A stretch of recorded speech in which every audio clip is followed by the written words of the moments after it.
আজকের ভিডিওটা একদম শুরু থেকে শুরু করলাম। তার দুটো কারণ রয়েছে। প্রথম কারণ হলো এই নেক ডিজাইনটা। এটার নাম দিয়েছি আমি টেম্পল ডিজাইন। এক্স্যাক্ট নাম কি আমি জানি না, তবে এই ডিজাইনটা আমার আঁকতে আর কাটিং করতে খুবই ভালো লাগে। আর দ্বিতীয় কারণ হচ্ছে এই ব্লাউজটা আমি উল্টো দিকে স্টিচ করেছি। যেমন ধরো পাড়ের সাইডটা দেখতেই পাচ্ছ, সি গ্রিন কালারটা হলো সোজা দিক, আর এই যে পিঙ্ক পিঙ্ক যে কালারটা দেখতে পাচ্ছ সেটা হলো উল্টো দিক। তো আমি পুরো ব্লাউজটা রেডি করেছি এই মেরুন দিকটাতে।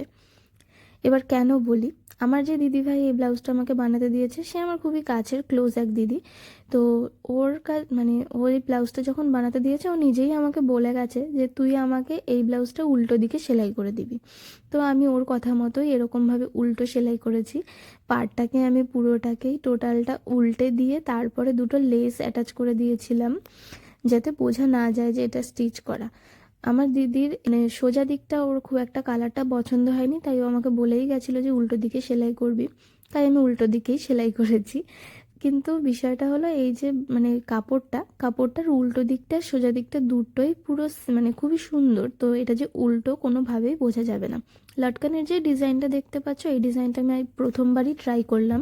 অন্য একটা জিনিস ট্রাই করতে চাইছিলাম, কিন্তু সেইটা যেহেতু খুব একটা ভালো লাগেনি আমার কাছে, তাই আমার মাথা থেকে যেটা এসেছে যেটা ভালো লেগেছে সেরকমভাবেই বানিয়েছি।